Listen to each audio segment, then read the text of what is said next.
আমরা এই জামানায় যারা টাচ মোবাইল চালাই, মেসেঞ্জার চালাই, হোয়াটসঅ্যাপ চালাই, দৈনিক আমরা মোবাইল ফোন চেক করি যে কোনো মেসেজ আসলো কিনা, হোয়াটসঅ্যাপে কোনো মেসেজ আসলো কিনা, মেসেঞ্জারে কোনো মেসেজ আসলো কিনা, আমরা এটা চেক করি। কিন্তু নবী সাল্লাল্লাহু আলাইহি ওয়াসাল্লামের মাধ্যমে 1450 বছর পূর্বে আল্লাহ পাক রব্বুল আলামিন আমাদের কাছে কিছু মেসেজ পাঠিয়ে দিয়েছেন। কিয়ামত পর্যন্ত যত উম্মত আসবে সমস্ত উম্মতের প্রতি আল্লাহ তাআলা মেসেজ পাঠিয়েছেন আল কোরআন। কিন্তু দুঃখের বিষয়, পরিতাপের বিষয়, দুনিয়ার মেসেজ পড়ার সময় হয়, আল্লাহর মেসেজ পড়ার সময় হয় না। দুনিয়ার পত্রিকা পড়ার সময় হয়, আল্লাহর কালাম কোরআন পড়ার সময় হয় না। মহান আল্লাহ পাক রব্বুল আলামিন কি মেসেজ পাঠাইছেন এটা যদি আমরা না জানি তাহলে মানব কেমনে? আল্লাহ তাআলাকে যদি না চিনি তাহলে তার হুকুম কেমনে মানব? আজকে আমরা দুনিয়া চিনেছি, এই জন্য দুনিয়ার জন্য পাগল। নামাজের দাওয়াত দিতে গেলে বলে যে আমার পায়ে সমস্যা, অসুস্থ, মসজিদে যেতে পারি না, অথচ জমিনে আল কোবাইতেছে, জমিন কোবাইতেছে চাষ করার জন্য। দুনিয়াদারির জন্য ঠিকই হাঁটতে পারে, কিন্তু মসজিদে আসতে বললে বলে অসুস্থ। আছে না নাই? জমিন চিনছি, গরুর খামার চিনছি, মসজিদ চিনি নাই, আল্লাহ চিনি নাই। ওই গরুর খামার, ওই জমি, ওই ব্যবসা বাণিজ্য, চাকরি, যার দোহাই দিয়ে আমরা আল্লাহকে চিনা বাদ দিয়েছি, আল্লাহকে ভুলে গেছি। আল্লাহ তাআলা এমন একটা সময় দিবে যে তোমার হাত পা সব থাকবে, এই গরুর খামারে আর ঢোকার শক্তি থাকবে না। সব থাকবে, ফজরের নামাজ বাদ দিয়ে শাক বেচা আর হবে না, সবজি বেচা হবে না। এমন এক সময় আসবে কিনা বলেন? তো মালিক রে চিনে দুনিয়া করো। দুনিয়া আল্লাহ তাআলা মানুষের জন্য বানাইছেন, দুনিয়ার জন্য মানুষ বানান নাই। মহান আল্লাহ পাক রব্বুল আলামিন কি মেসেজ দিয়েছেন? আল্লাহ তাআলা বলেন, ওয়াকাদা রাব্বুকা আল্লা তা'বুদু ইল্লা ইয়্যাহ, ওয়াকাদা রাব্বুকা আল্লা তা'বুদু ইল্লা ইয়্যাহু ওয়া বিল ওয়ালিদাইনি ইহসানা। আল্লাহ পাক রব্বুল আলামিন আদেশ দিয়েছেন, হুকুম দিয়েছেন, তোমাদের প্রভু, তোমাদের সৃষ্টিকর্তা, রিজিক দাতা হুকুম দিয়েছেন আল্লাহ তা'বুদু ইল্লা ইয়্যাহ, আমি আল্লাহ ছাড়া আর কোন মানুষের ইবাদত করা যাবে না। ইবাদত, অনুসরণ, আনুগত্য, শুকরিয়া শুধুমাত্র আল্লাহ। কেন আল্লাহ পাক রব্বুল আলামিনের ইবাদত করবেন? আল্লাহ তাআলা বলে, বান্দা তোমাদের আগে দুনিয়াতে আমি আল্লাহ জিন জাতি সৃষ্টি করেছি। সারা দুনিয়াতে জিন জাতি বিচরণ করেছে, তাদের ঘর বাড়ি ছিল। কিন্তু জিন জাতিদের অহংকারের কারণে আল্লাহ পাক রব্বুল আলামিন সমস্ত জিন জাতিদেরকে জমিন থেকে উৎখাত করে দিলেন। তারা কেউ পাহাড়ে, কেউ জঙ্গলে, কেউ সমুদ্রে অবস্থান করলো। আল্লাহ পাক রব্বুল আলামিন বললেন, এই জিনরা, তাদেরকে আমি আল্লাহ শক্তি দিয়েছি, তারা বিভিন্ন রূপ ধারণ করতে পারে।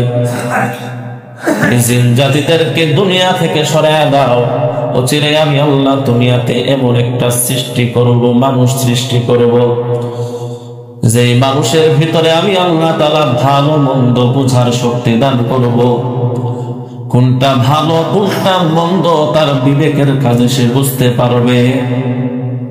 এই ভালো মন্দ যাচাই করার শক্তি আমি আল্লাহ তাআলা দান করে দেওয়ার পরে দুনিয়ার মধ্যে আমি তাদেরকে পরীক্ষার জন্য প্রেরণ করব।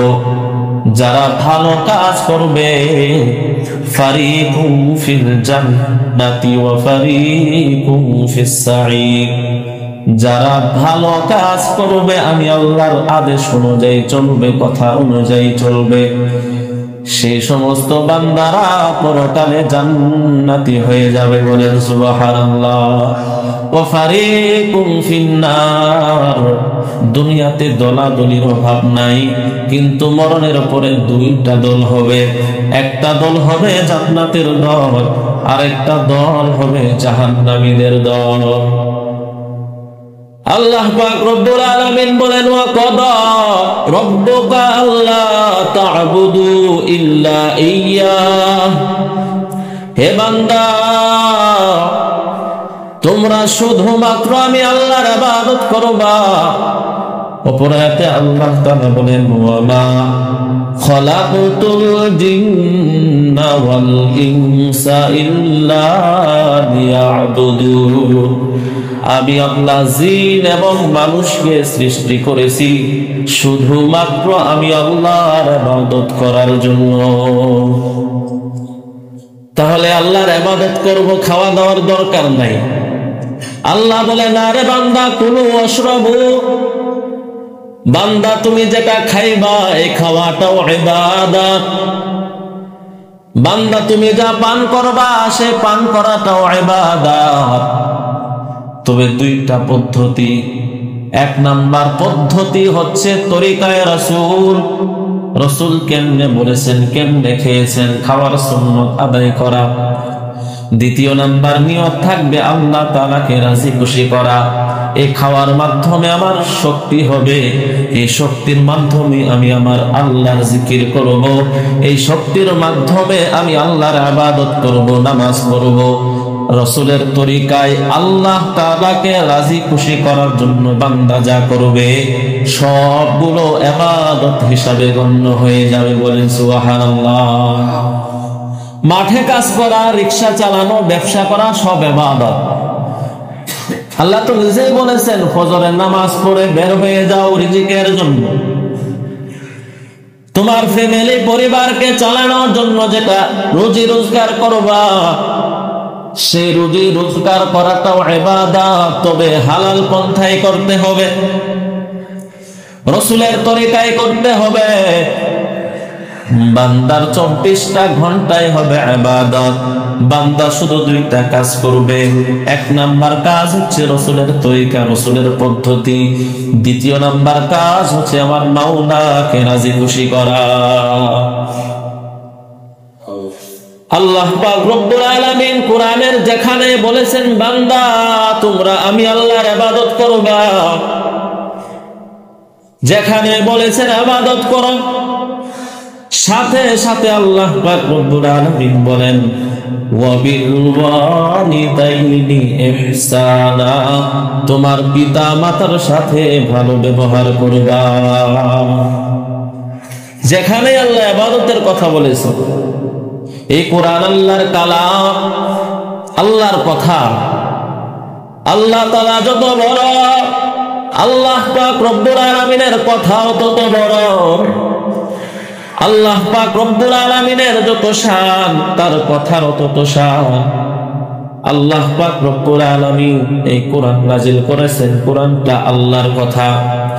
আল্লাহ বলে, বান্দা আমি আল্লাহর ইবাদত করবা, ওয়া'বুদুল্লাহা ওয়া লা তুশরিকু বিহি শাইআ, এমন ইবাদত যে ইবাদতের ভিতরে কোনো শিরিক থাকবে না।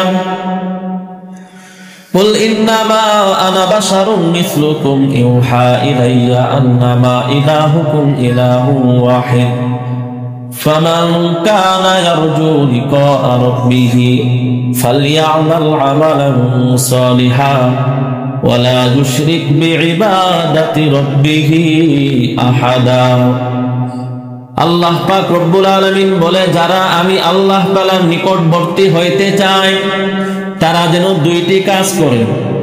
এক নাম্বার কাজ, ফালইআমাল আমালান সালিহা, এক নাম্বার কাজ সে যেন ভালো আমল করে, আমলে সালিহা করে।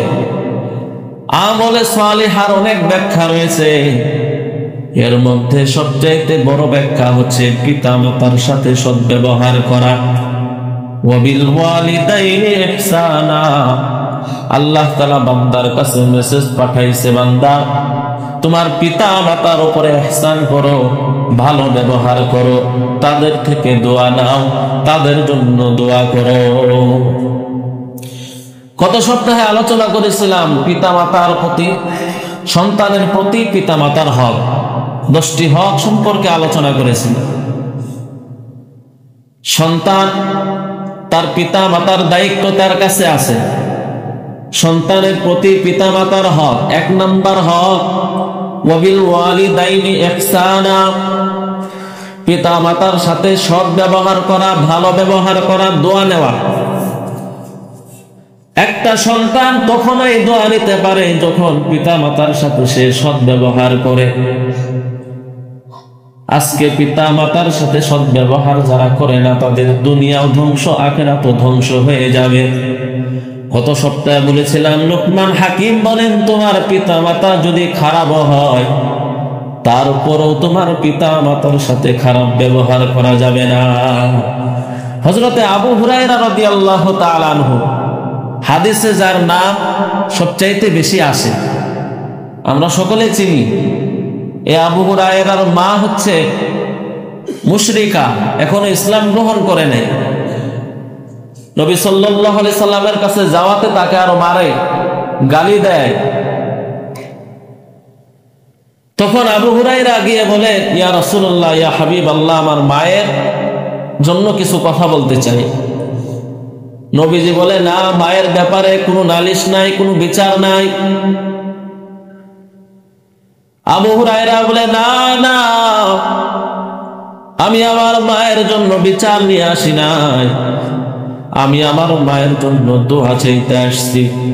ওগো নবী, আপনি একটু দোয়া করে দেন, আমার মা যেন কালিমা পড়ে মুসলমান হয়ে যায়।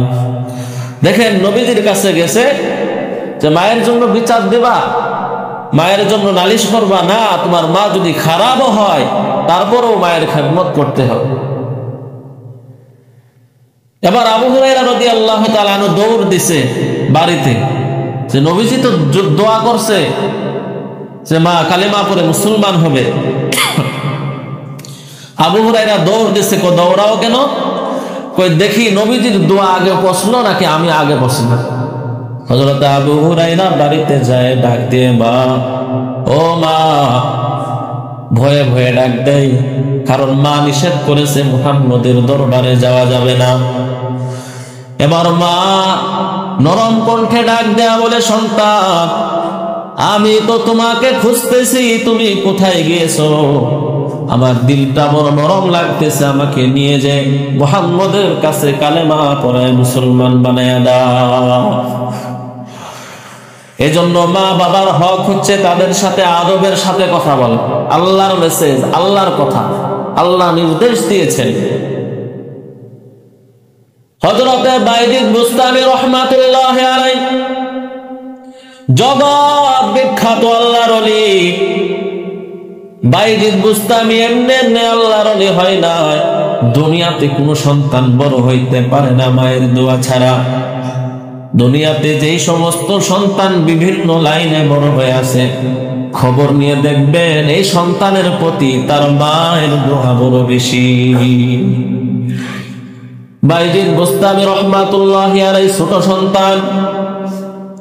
পিতামাতার আরেকটি হক আছে সন্তানের প্রতি, যে সন্তানের জন্য দোয়া করা, সন্তানকে ভালো মানুষ বানানোর চেষ্টা করা, দোয়া করা। কারণ মা বাবার দোয়া ডাইরেক্ট আল্লাহর দরবারে কবুল হয়ে যায়। পীর সাহেবের দোয়া ডাইরেক্ট কবুল না, কোন আল্লাহর ওলির দোয়া ডাইরেক্ট কবুল না।